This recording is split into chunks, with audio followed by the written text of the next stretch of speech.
Hello guys, welcome back to my channel. आज हम CSAT paper 2023 का जो आज एग्जाम हुआ है उसका सोल्यूशन वीडियो लाया हूँ। इस वीडियो में बहुत कम क्वेश्चन को अटेंड करूँगा क्योंकि मेरे पास अभी टाइम नहीं है।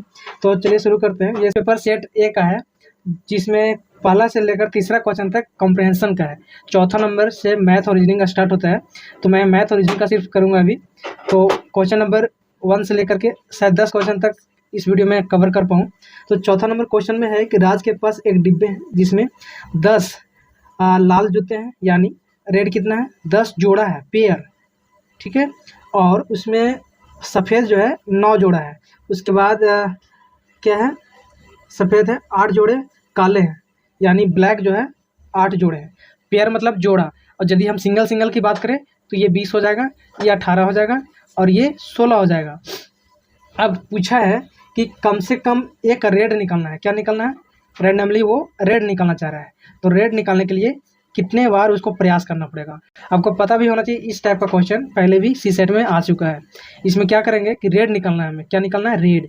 तो कम से कम ये दोनों तो बिल्कुल होगा, यानी ये 18 बार और 16 बार एक एक निकालना है, पेयर नहीं निकालना है, एक एक जूता निकालना है।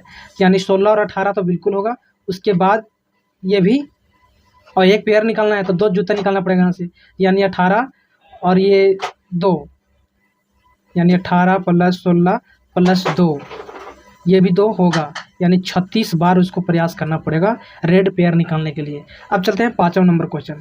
5वां नंबर क्वेश्चन में बोला है कोई बल्लेबाज 1 रन लेते हुए वह चौवा छक्का लगाते हुए टोटल 25 रन मारता है। यानी 25 रन वो मार रहा है और उसमें छक्का, चौवा और 1 रन, जिसमें ये पता नहीं है कि इसी तरह से कभी छक्का कभी चौवा। तो आपको ये बताना है कि टोटल कितने प्रकार से वो इस पैटर्न को कर सकता है।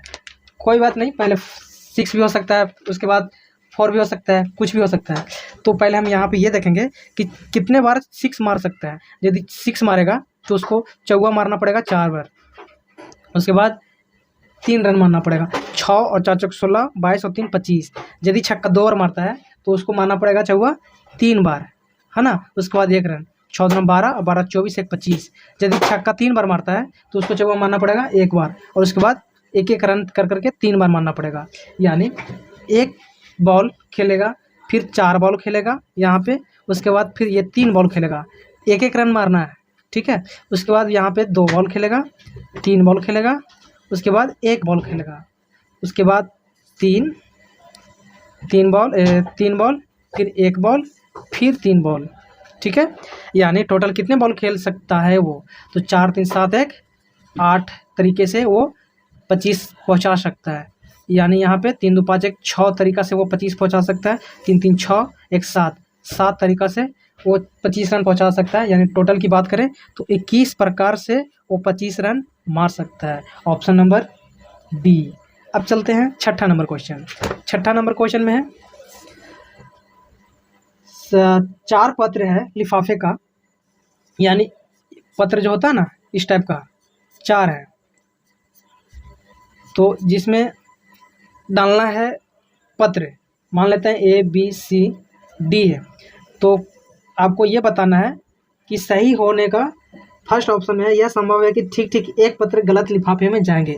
ये फिक्स नहीं है, एक में भी जा सकता है, सभी में गलत हो सकता है, यानी कुछ भी हो सकता है। इसलिए ऑप्शन नंबर 1 गलत होगा। और कोई भी निष्कर्ष हम जब दे सकते हैं जब पूरा 100% सही होता है। अब सेकंड निष्कर्ष में देखते हैं।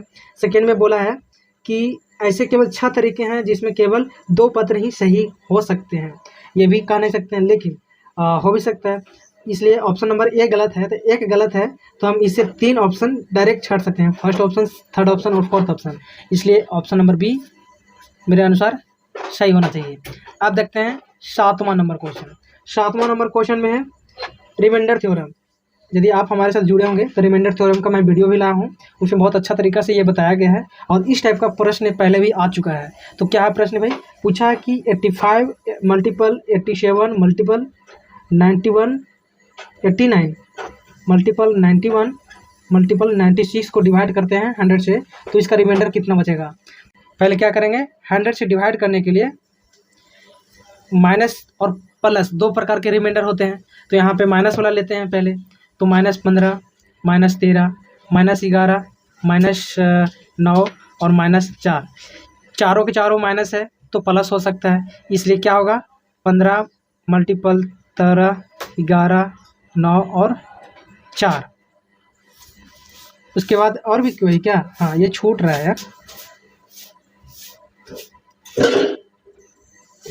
95 भी था यहाँ पे, तो 95 रहेगा तो -5 होगा, क्या होगा -5 यहाँ पे, तब ना होगा 2 2 4 और 2 6, तो 6 रहेंगे तो पॉजिटिव ही आएगा, तो यहाँ 5 रहेगा तो 5 और मल्टीपल कर दीजिए, ये 5 को 4 से गुणा करेंगे तो 20 और 9 से करेंगे तो 180, 180 को 2 बार मल्टीपल करेंगे तो कितना होगा 180 प्लस 180 करते हैं 0 8 9 1 1980, यानी और 13 को 15 से मल्टीपल करेंगे तो कितना होगा 195 मल्टीपल 1980।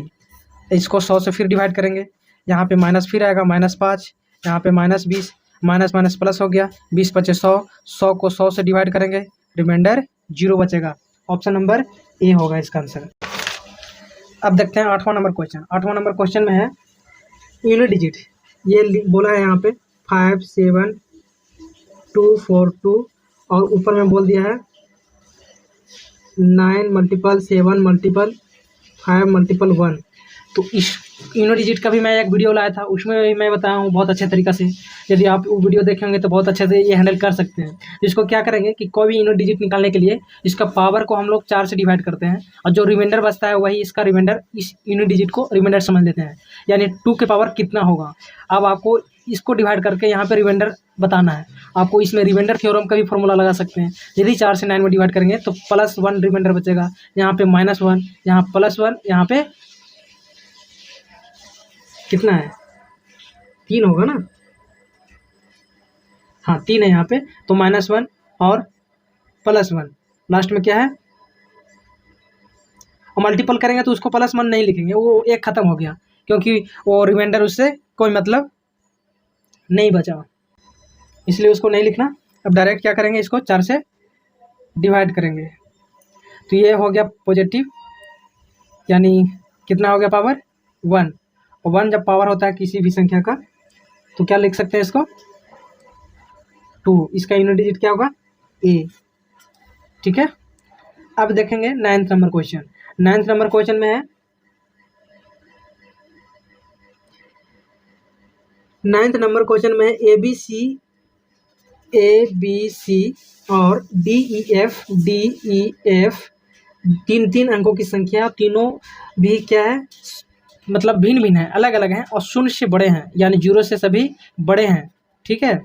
तो आपको ये बताना है कि यदि ये इसका योग इस टाइप का है तो ये सभी का योग क्या होगा, ठीक है। तो आपको यहाँ पे एकदम स्मार्ट तरीका से करना है कि ये दोनों को जोड़ने के बाद क्या होना चाहिए 11 आना चाहिए, ये दोनों को जोड़ने के बाद 11 कब आएगा, जब यहाँ 10 होगा तब एक कैरी आएगा, यहाँ पे ये दोनों को जोड़ने के बाद भी एक कैरी आएगा, तब ना 10 होगा तब, तो यानी ये दोनों का योग कितना होना चाहिए 11 होना चाहिए, ये दोनों का योग कितना होना चाहिए 10 होना चाहिए, ये दोनों का योग कितना होना चाहिए 10 होना चाहिए, टोटल कितना हो गया 31। ऑप्शन नंबर डी, ये क्या होगा डी। अब उसी तरीक़ा से हम 10वां नंबर क्वेश्चन देख सकते हैं। 10वां नंबर क्वेश्चन के लिए अगला वीडियो आपको देखना पड़ेगा, आज तक यहीं तक रहने देते हैं और उसके बाद मैं इसका फुल सोल्यूशन वीडियो लाऊंगा जिसमें पूरा अच्छा से डिस्कस करेंगे मैथ और रीजनिंग का। वीडियो देखने के लिए बहुत बहुत धन्यवाद।